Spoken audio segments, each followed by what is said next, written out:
खान साहब और उनकी जमात अब उस जगह पर आके खड़े हो गए हैं कि जिसको आप यूँ कह सकते हैं कि मकाफात अमल है। ये वो जमात है जिसको 2005 के अंदर 4 के अंदर जब इलेक्शन हुए तो सिर्फ एक सीट थी इमरान खान साहब के पास और कोई सीट नहीं थी।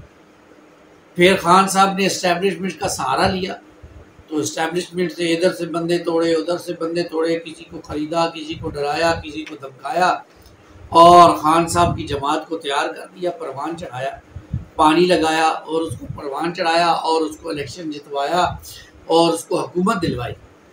लेकिन जब हुकूमत में खान साहब आए तो उन्होंने ऐसी बोंगियाँ मारी, ऐसी बेहुदा किस्म की हुकूमत की है कि 3-4 सालों में ही एहसास हो गया इस्टेब्लिशमेंट को कि हम किस बेवकूफ़ इंसान को ऊपर लेकर आए। तो अब जब एहसास हो गया तो फिर अब इसका जाना ज़रूरी था।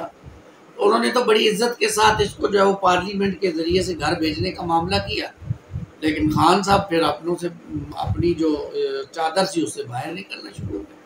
फिर उन्होंने धमकियाँ लगानी शुरू कर दी, फिर उन्होंने इदारों के ख़िलाफ़ अपने जो है वो फॉलोअर्स को उकसाया और जब इसी दौरान 9 मई का वाक़या हो गया जिसके अंदर फिर बहुत ज़्यादा जो है वो जलाओ गिराओ का मामला हो गया।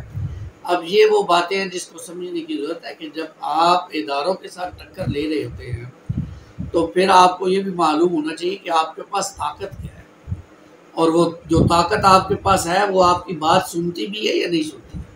यानी आप ये कहकर बरी ज़िम्मा नहीं हो सकते कि मेरा इन वाक़यात से कोई ताल्लुक़ नहीं है। बिल्कुल है, आप भी उतने ही मुजरिम हैं, चाहे आपने एक ईंट भी इधर से उधर नहीं की है, लेकिन क्योंकि वो आपके फॉलोअर थे, आप उनके लीडर थे और अगर लीडर की बात ही लोग नहीं मानते हैं तो फिर उस लीडर को लोगों को बाहर निकालने का कोई हक ही नहीं है। आपने उनको निकाला, आपने उनको शह दी, आपके MNAs ने, आपके जो करीबी साथियों ने उनको भड़काया और उस भड़काने पर वो आपके बहकावे में आ गए, वो भी बेवकूफ़ थे। अब जब उनकी सारी ज़िंदगियां जेलों में कटेंगी और उनके ख़ानदान रुलेंगे तो उन्हें एहसास होगा कि हम किसके पीछे चले। इसलिए बारहा मैंने ये बात कही है कुरान मजीद के हवाले से कि हमेशा सोच समझ कर इंसानों को लीडर बनाना चाहिए। कल क़यामत वाले दिन यही लीडर इंसान के खिलाफ हो जाएंगे कि हमने तो इन्हें नहीं कहा था कि हमारी खातिर ज़मान पार्क पे आकर बैठे रहा करो या हमारी खातिर जाकर जना हाउस को जला दो, ये तो खुद आया करते थे। और मज़े की बात यह है इनके लीडर ने तो दुनिया ही में ये कह दिया है कि ऐसा मैंने नहीं कहा था, ये खुद से आए। यानी अब वो जिन पे तकिया था वही पत्ते हवा देने लगे। यानी जिस लीडर की खातिर जान देने के लिए तैयार थे उस लीडर ने उनसे ला ताल्लुकी जाहिर कर दी, मेरा तो इनसे कोई ताल्लुक ही नहीं है, गाली मुक गई। ऐसा ही बिल्कुल होगा क़यामत के दिन। ये अल्लाह ताला ने वो क़यामत का नक्शा मेरे और आपके सामने रख दिया। यही लीडर क़यामत के दिन भी ऐसे ही कहेंगे, अल्लाह हमारा इनसे कोई ताल्लुक नहीं है, हमने इन्हें नहीं बुलाया था, ये तो खुद आ जाते थे अपनी नफसानी ख्वाहिश की सैर, चलो जी जाके 2-4 जनाब वहाँ ख़वातीन होंगी, गाना बजाना होगा, थोड़ी सी मस्ती होगी, करके आते हैं, हमने कभी इन्हें नहीं बुलाया था। ये बात है। ये तो एक पहलू हो गया।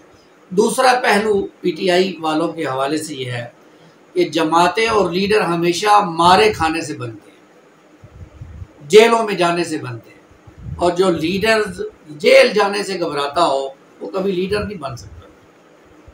मार खाने से घबराता हो वो कभी लीडर नहीं बन सकता। आप अंदाज़ा करें कि सबसे बड़े लीडर इस दुनिया में मोहम्मद करीम सल्लल्लाहु अलैहि वसल्लम हैं।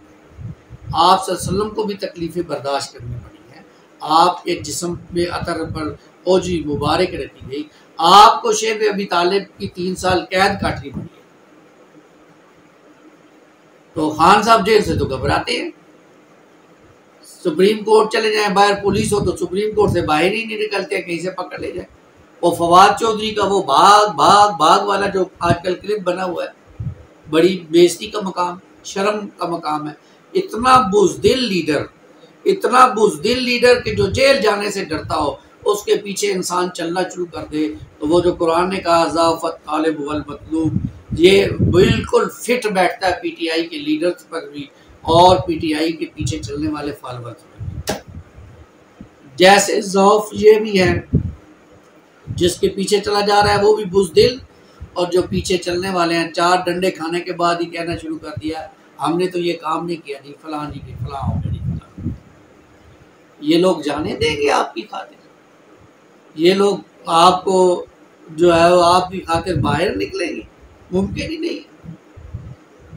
और ये लीडर जिनको आप लीडर मान रहे हैं बुज़दिल खान साहब को, ये आपकी खातिर लड़ेगा किसी से? उस अमेरिका को जिसका जब दिनों में हमें खत दिखा दिखा कर बेवकूफ़ बनाता था कि ये खत आया जी वो मेरी हुकूमत गिराना चाहता था, उसी को कह दिया अभी कि मुझे जो है वो बचाओ इनसे, मेरी हुकूमत बनवाओ।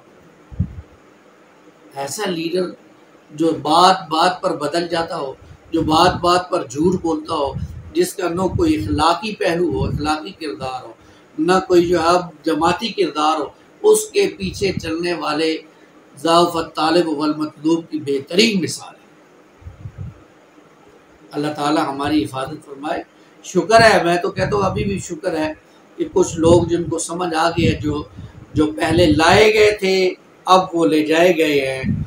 अब खान साहब फिर उधर के उधर ही खड़े रह जाएंगे जहाँ से वो शुरू हुए थे। अब कोई मुस्तकबिल नज़र नहीं आ रहा है।